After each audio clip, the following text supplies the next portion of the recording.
Anybody who's doing anything great is going to be told that what they're doing is terrible, wrong, stupid, or misguided. Anytime I hear people say this, I actually laugh because it's like, really? Is this really the stance that we're gonna take? But instead, what I do is try to bring in a little bit of fear, a little bit of doubt, a little bit of joy. So having an opinion about women's rights, about human rights, about civil rights will still hit my bottom line.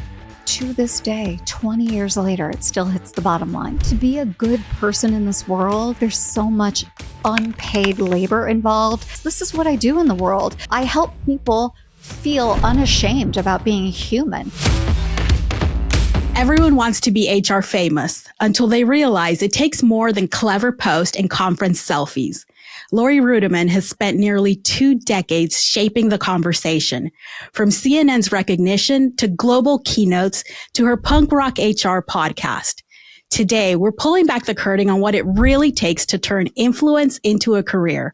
The money, the trade-offs, and the parts that nobody sees. Laurie, welcome to Workfluencer. Well, it's my honor to be here. Thanks for asking. I am so excited for this conversation. I've followed you for so many years. And I mean, if anyone doesn't know who you are in the HR space, I'd be surprised. But for those of you who don't, can you give us the quick, 30-second elevator pitch? Sure. My name is Laurie Ruettimann, and I live here in Raleigh, North Carolina. I started out my career in human resources, but I was not very good at it and quickly left and found an adjacent path. And I am a writer and a speaker and a podcaster and a keynoter. And I talk about how to fix work. Amazing. And you've been doing this for so many years. All right. We don't have to emphasize how many years I've been doing it. So take me back to 2009 when CNN called you a top career advisor. What were you actually doing for money at that point? And what was happening at that point when you started? Sure. Well, I need to go a little bit further back because in 2004, I took a job at Pfizer, and long story about how I got there. But they said, okay, now that you have a job, you have to travel around the world and lay people off, along with other HR generalist duties. And I did that for about 3 years, and it really wore on my soul. And in 2004, right when I took that job, I knew it was a bad fit. And I wanted to be a writer. And I had this old ex-boyfriend who was blogging. And I thought, geez, if that guy can blog, I should blog too. And I started out on Blogspot in 2004 while working at Pfizer, blogging about how terrible my job was and all the things I had to do, things that would get me fired legitimately back then and even today. But nobody knew what a blog was, and I just was kind of invisible. But by the time I left Pfizer in 2007, I had over 1 million people looking at my blog a month. Now, it's crazy to even think about those numbers because the internet in 2007 compared to where it is today is insane. Yeah. So in 2007, I started writing for AOL. They had a website. It was the 3rd most visited website back then. And I gave out career advice. And then I was hired by the conference board. So by the time CNN found me in 2009, I'd already been in a groove of being online and being on the internet and writing and speaking truth to power. And I was included in a roundup of other wonderful people like Lindsay Pollock and Alexandra Levitt. And I just was featured, and my career really took off after then. Do you think, is that the moment when you realize okay, I could do this full time, I should go all in? Or was there a different moment? I was all in before then. I left Pfizer a couple of years before then. And I think it was once my blog really hit that 1 million visitor month mark where I said, I can make some money on this. And at first I made a little bit of money. I don't make the money that I make today, but I was very early in a world where there weren't other people doing what I was doing. I mean, Lindsay Pollock, Alexandra Levitt, a couple of others, but it was really kind of open and green and just vast out there. And I thought there's money to be had in someone advising both people and leaders on how to navigate what we now call the future of work. So that's what I did. And I was lucky enough that the conference board picked me up, and I had an amazing editor named Vadim Lieberman who really taught me how to write. And I don't know, the rest is kind of history, but it was not the 2009 CNN thing that gave me confidence. It's in my DNA to have confidence. And once I had a little bit of, confirmation bias, so to speak, from all of those people coming in and looking at my old website, well, I went with it. I love that you say that it's in your DNA to have confidence. Where do you think that comes from? Well, I will say this. I am 5 feet tall. And I have a lot of little idiosyncrasies and quirks, and also a life history that really made it easy for me to be invisible. But there was just something within me, a spark, I don't know, a foolishness, where I said, no, this is not enough. I want more. And I pushed. Even when the marketplace told me, you can't have this or this is not for you, I didn't believe them. And I thought every morning that I wake up, it's a do-over. I can start again. I can push a little bit harder. And that's been my life motto. Every day you wake up and you're lucky enough to be reunited between your soul and your body. You take a breath. You have an opportunity to start again, start fresh, or continue. And that's what I've been doing, since 1975. So yeah. Wow. Hey, have you subscribed? Let's fix that. It's the easiest way to support this show. Has there ever been this is hard work. Has there ever been a specific time, especially in those early years, where you thought this isn't going to work? Yeah.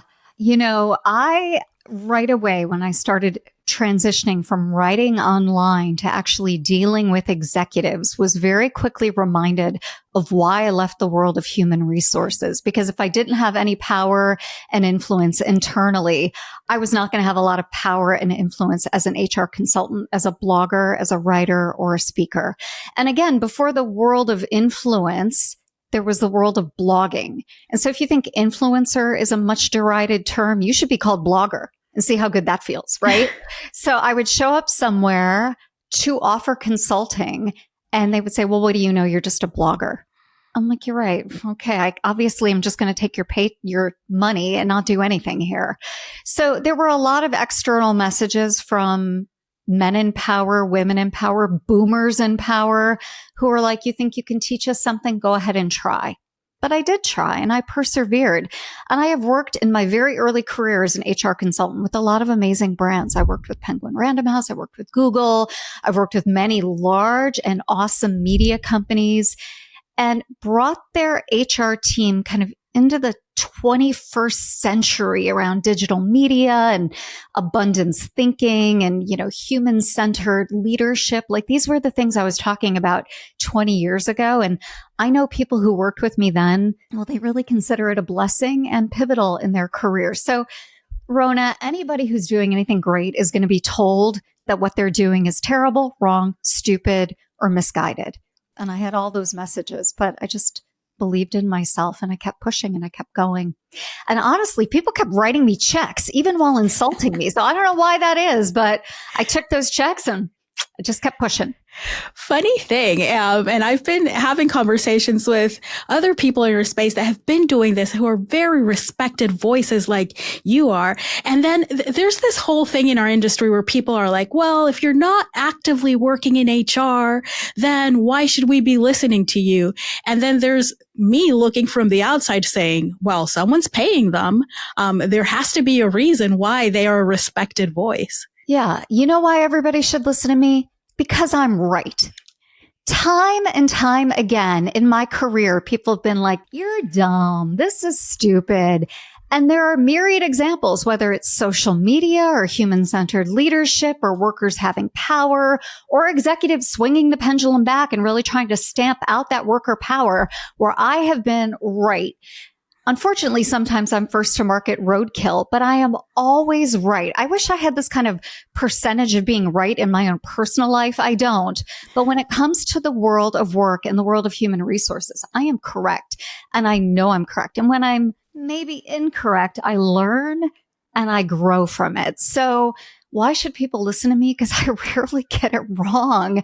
And I'm early to really good and popular ideas. And I'm very confident about that. But I also have a proven track record, better than analysts from Gartner, better than analysts from any other firm out there. I have seen the world of work. I know where it's going. And the things I talk about today, like the intersection of HR and politics, like something called universal basic income, are going to be hot button topics in the next 5 to 10 years. So I invite everybody to jump on this bandwagon because I know where I'm going.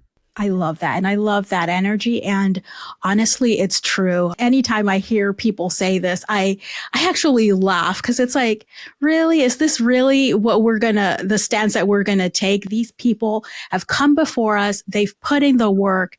They have insights, and they also, from what I know, stay current and like know what's happening inside organizations. How do you do that? How do you stay current? Sure. Well, I have a wonderful community, a wonderful set of friends, from my friend Minda Hartz to my friend Tim Sackett to Jennifer McClure. But also I'm out there interacting with amazing leaders and thought leaders all day long. And this started at an early part in my career. Way back in 2010, I was invited to keynote on a global stage at Microsoft for their employees to talk about the future of work. And you know who spoke before me? Steve Ballmer, right? The old CEO of Microsoft. And it's not like I got on that stage because they just found me on the internet. My community includes a lot of really amazing, tremendous people who are probably like, don't drop my name. So for me, it's about going out there and not only making connections and expanding my own personal map, but listening to what they have to say, learning from people who are out there doing that actual work, and like figuring out, okay, what does this have to do for my community within human resources? But my community is bigger than HR. I talk to leaders, I talk to executives, but I also talk to real workers. And I think that's my secret sauce. People contact me all day long with stories. It's a wonderful honor to be a container for people who are talking about the true nature of work.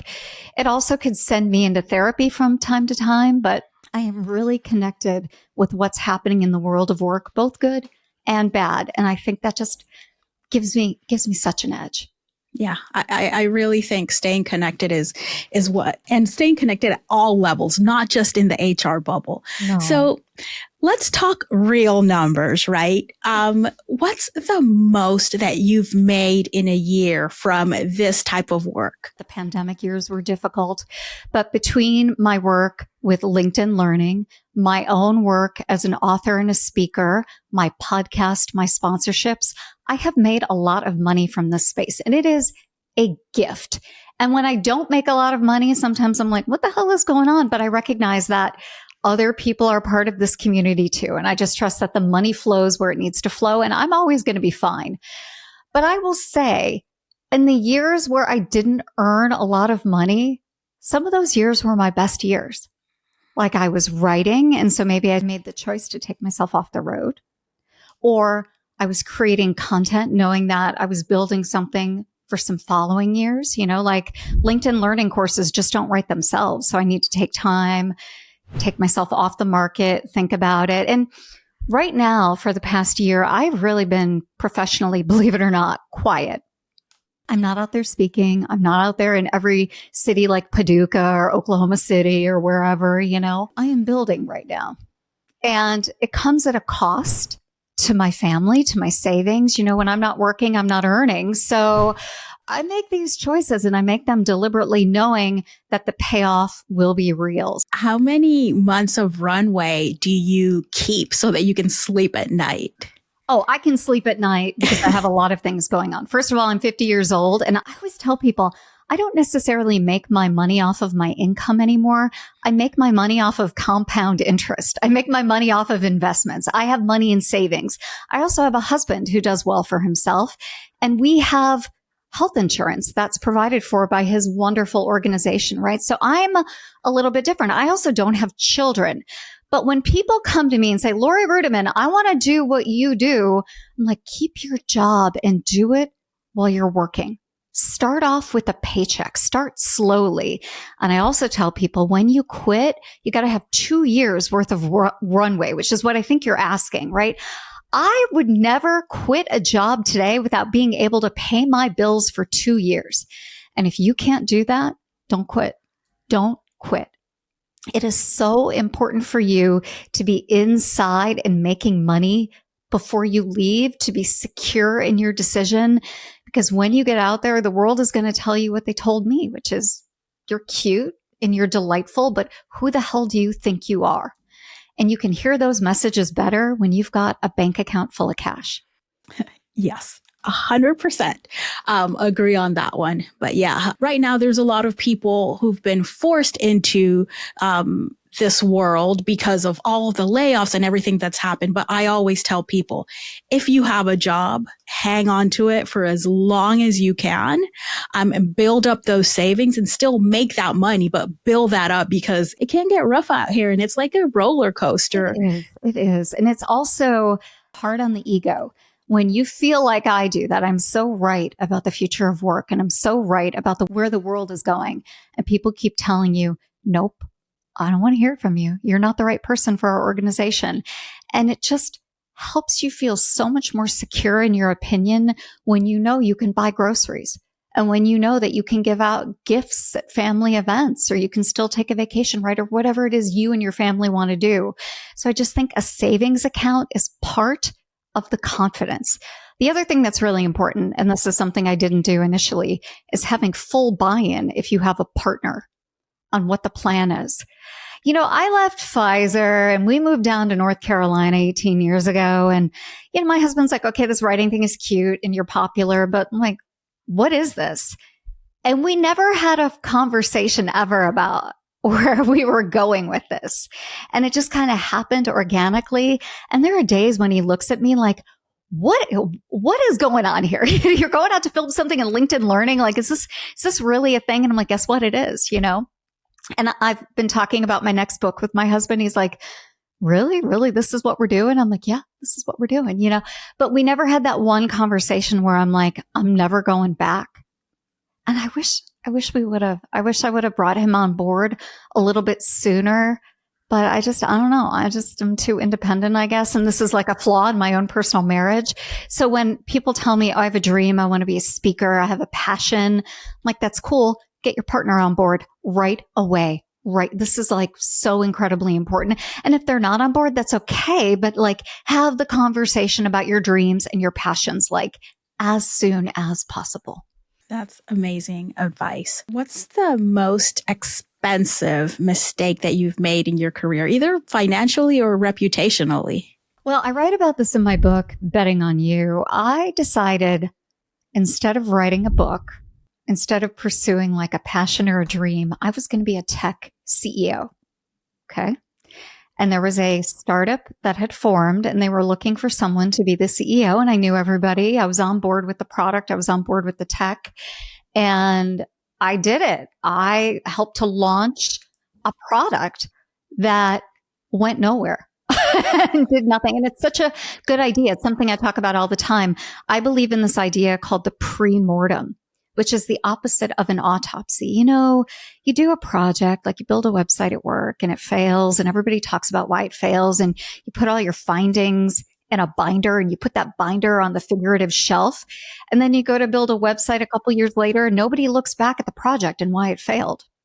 So there's a technique founded by a professor by the name of Dr. Gary Klein, where before you do anything, build a website, build a rocket ship, build a bridge, go on vacation with your partner, you sit down and you take about a minute or two and you list out all the serious, silly, and insane ways as to how it's going to fail. You set a timer because you don't want to spiral.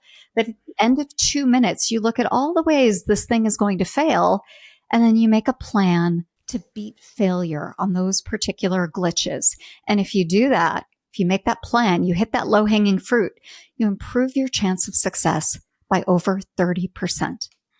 So we built this little app that allowed teams to do that, to kind of beat failure. But the problem is, in order to do this successfully, you need a human coach, a facilitator to just calm everybody's brain down and to make it cool to fail and to create that kind of cultural environment. And an app won't do that. So we missed that in our own premortem. It was a very expensive mistake because I invested in it financially. I invested in time and energy and, building a team. And not only that, I knew this was not right for me. Like, I love the idea. I still coach on it. I still advise it. I still bring the premortem in a lot of my engagements. But I was avoiding the work that I needed to do, which was writing my book. So yeah, I've done a lot of things like that. I learned how to run marathons. I've traveled places. I've spent a lot of money avoiding the work that I needed to do. And Glitch Path is the name of the product. And that was my biggest and most costly mistake. So I think if you're called to do the work of being a storyteller, of being a thought leader, just fucking embrace it. Just embrace it. Like, I was chasing money and status and chasing this idea that I too could be a tech founder. Listen, Rhona, anybody can be a tech founder. Like, that doesn't take a lot of brain power or brain science, but man, I avoided doing the work that I really needed to do. And I set myself behind several years. I'm listening to that story and I'm thinking, does Laurie know me? Is she here right now? Because I do this whole avoiding doing the work that I have to do for doing something else. I think it's something very common when you're a creative and something like, and you hear all these voices or you have to do this, get a real job, blah, blah, blah. Yeah. So it's easy, but I'm like, oh my gosh, what am I doing right now that's avoiding the work? Every best-selling writer, and even any writer, talks about how hard it is to actually write. And you will do whatever you can to be in the ideation phase and to be in love with your idea. Because the minute you write, you start to see the cracks. Good writing is good thinking. And I wanted to be in love with a book. I wanted to be in love with the idea of being an author. But when I sat down and actually looked at my idea, I was like, oh shit, this kind of sucks. And I had to face that. I had to face my fears. And the first draft of anything is the worst draft. And I had to get that out and I had to take in feedback. And I'm really good at giving feedback, but not great at taking it, right? I had to go through all of that and it was tough and I wanted to avoid it. And I did a lot of things to avoid it, including Glitch Path. I also went to Cuba. Okay. I also went to New Zealand, not terrible. I did all kinds of things. I grew out my hair. Anything I could do to avoid doing the work. But I'm so glad I got through that and wrote the book because betting on you, I think, is a little gift I've given to the world. And I still love that book. To this day, I love it. It is a great book. Quick break. If you've been thinking about starting a podcast but don't know where to begin, I've got something for you. I'm letting women in TA, HR, or employer brand take over the Workfluencer podcast for one episode. I am so excited to be able to do a podcast takeover. And I'm joining Rhona Pierce today as a guest host. Rhona is the creator of the Workfluencer podcast. You get a behind-the-scenes look at how I plan and produce everything. I handle all the editing, and you walk away with a fully edited episode, social clips, and the audio to launch your own pod if you want to. If that sounds like your kind of test drive, head over to workfluencerpodcast.com to apply. Has there ever been a time, or do you have any example of like when being authentic, because you are brutally authentic, you say what you think online, and I love that about you. Has it ever cost you a lucrative opportunity? Wait a second. You think I'm brutally authentic online? Do you think I that? do. No way. No way, man. Really? I am 10% more authentic than the average person. That's it. That's all it takes. And that's a real good lesson for people out there who think they know me or think that I'm sharing something. It may feel cringeworthy some days, and it may be like, wow, I can't believe she said that. But it's only 10% more than the average person. Because if I were 100% my true self, nobody would like me. Nobody likes anybody who's 100% their true self, right? The true self is not the best self. So what I try to do is cobble together a personality where I'm helpful, where I'm a little bit honest about what I'm thinking and feeling and experiencing. But all of the day in, day out rigmarole of being human, it's too much for us to take for ourselves. Why would we want that from a stranger online? And so I try to find that right balance where people feel like they know me and they can connect with me, which is authentic, but it's not the full expression of who I am as a human being. Like, I don't publish my poop schedule online, right? I don't talk about what I had for breakfast or when I had indigestion or like all of the things that make us fully and completely human, because that would be a little gross. But instead, what I do is try to bring in a little bit of fear, a little bit of doubt, a little bit of joy. You know, I just recently put out there that I watched the Paddington movies for the first time. I don't know if you've seen them, Rhona. I have not. They are delightful. They are super cute. But because my brain is broken, sometimes when I feel extreme joy, I cry. And those movies made me cry, right? And to even communicate the full expression of what I was feeling, I could never do that, right? But what I can do is talk about it a little bit, and it makes me feel more like myself, and it makes people feel like they can connect with me. So I just want to set the record straight that when you, as a viewer, feel like somebody is being authentic or their true selves, well, no, I mean, people have bad days or they have quirks, right? So you never know anybody until you live with them, until you spend a lot of time with them. And even then, do you really know somebody? Like, I've known my husband 30 years and I'm like, do I really know him? Does anybody really know anybody? It's true, right? The more you get to know somebody, the more you see like they are a Pandora's box. So I just wanted to put that out there. But has it ever bitten me in the butt? Consistently, regularly. Like earlier this year, I was working with a benefits company who knew me, who signed me up to do a deal, like a significant 5-figure deal, gave me a deposit. And then their CEO got wind of it and he's like, nah, I don't like her. Get our money back.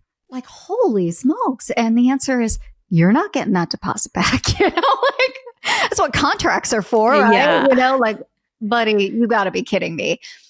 And the reason why I can't share their name is because they signed a contract. So thank goodness for contracts, right? You know, but even to this day, people who are like aware of my social media presence are like surprised.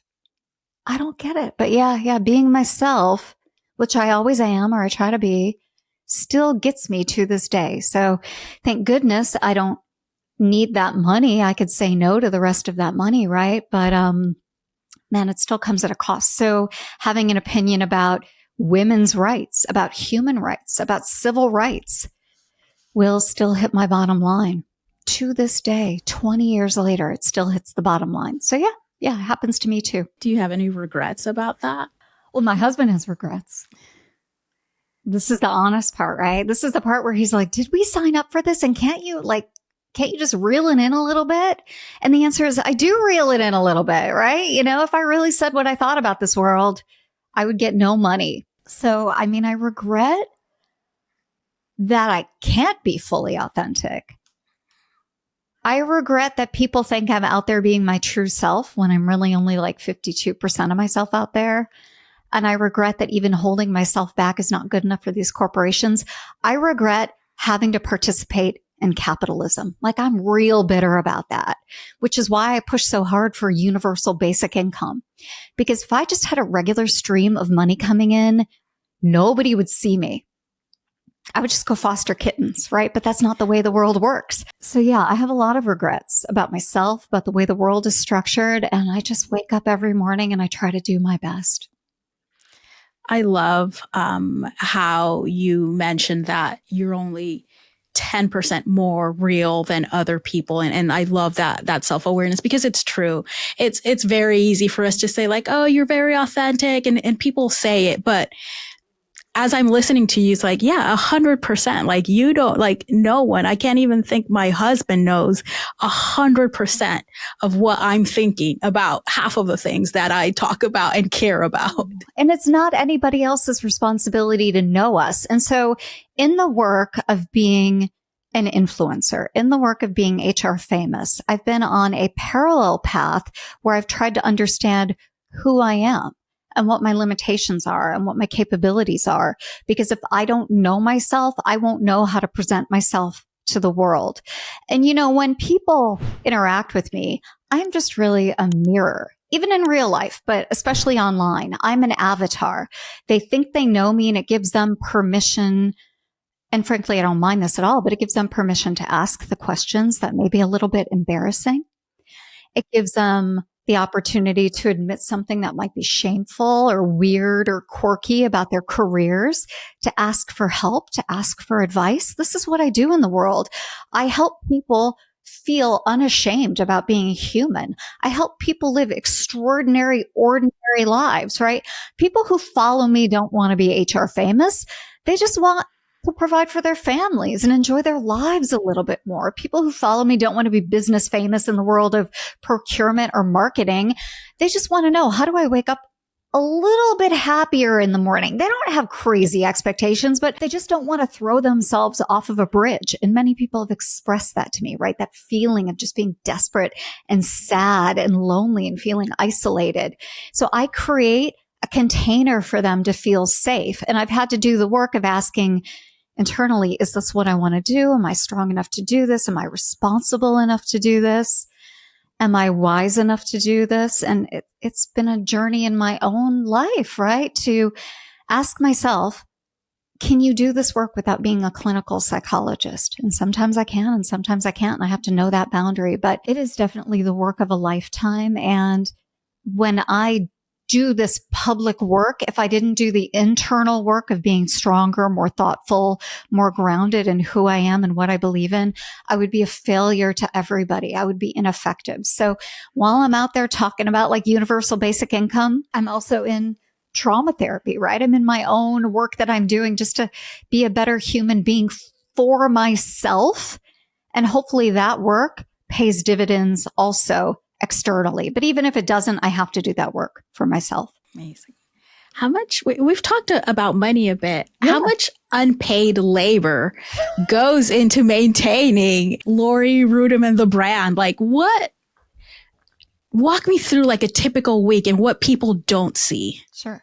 First of all, I want to tell you that back in 2009 was the first time I ever heard the word HR famous. And it came at the SHRM conference in New Orleans. I was there with a bunch of people and I was on stage talking about what is essentially being a digital creator, but we didn't have that language. So I was talking about HR blogging, right? And I stepped off the stage and I met someone in our industry who said to me, you're not famous, but you're HR famous. And in that started my awareness of the emotional labor, right? Because much of the work that I do is unpaid. It's without being asked for my consent. And it's because I'm empathetic and I have a heart. So when someone reaches out to me and says, I just got laid off, I don't know what to do. I feel desperate. I feel alone. I haven't told my wife yet. What do you think I should do? What am I going to do? Not answer that? No way. No effing way. Of course I'm going to answer that. Now, the degree to which I answer that has changed over the years, right? But even in just reading that email, that's unpaid emotional labor. But you know what? By the way, this is what we do as women in general, right? This is what we do as partners. This is what we do as just human beings.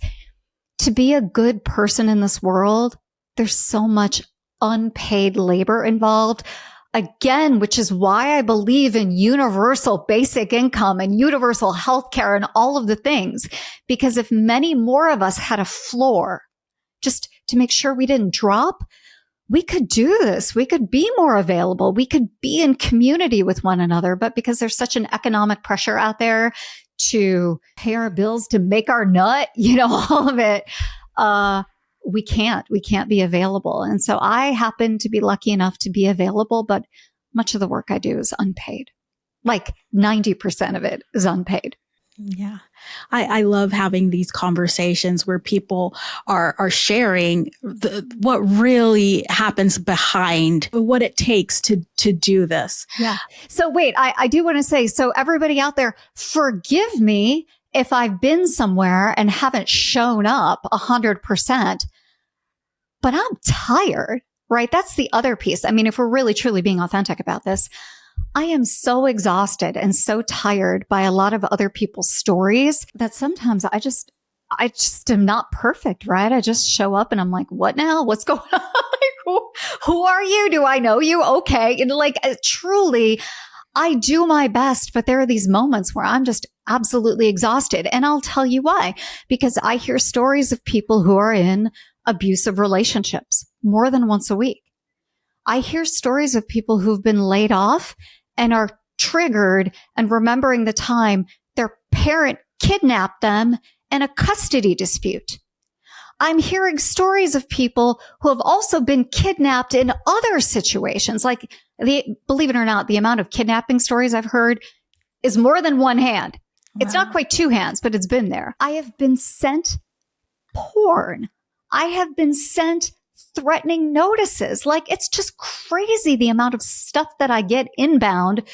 So opening my email, opening my LinkedIn messages on any given day is like navigating landmines. The amount of disgusting voice messages I've been sent on LinkedIn is horrendous. Like, people do and say the most random things to the HR famous lady that I don't want to be regular famous. Like, I don't want that burden, right? So when someone says to me, like, what's it like to be Laurie Ruettimann?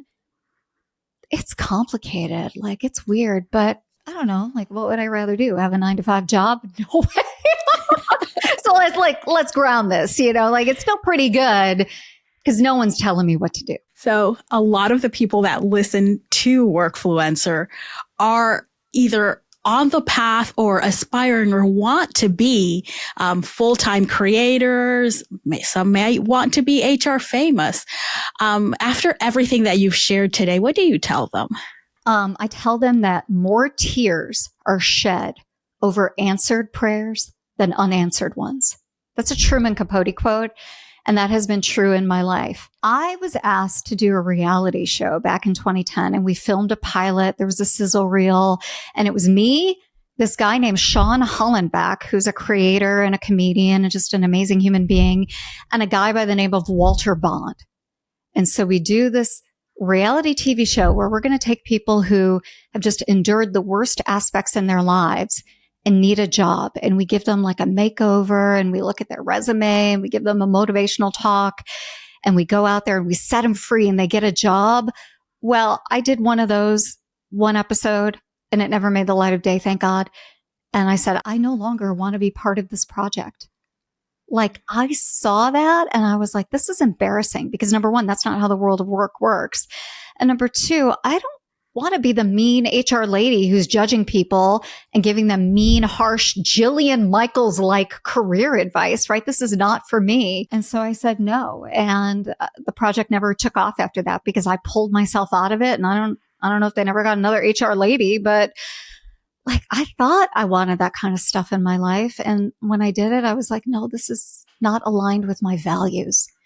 So before you think you want to go on stage, you want to follow your passion, make sure you just don't want like therapy. Make sure you just don't want to resolve your traumas from your childhood, because it turns out, like, what are the things I want in this world?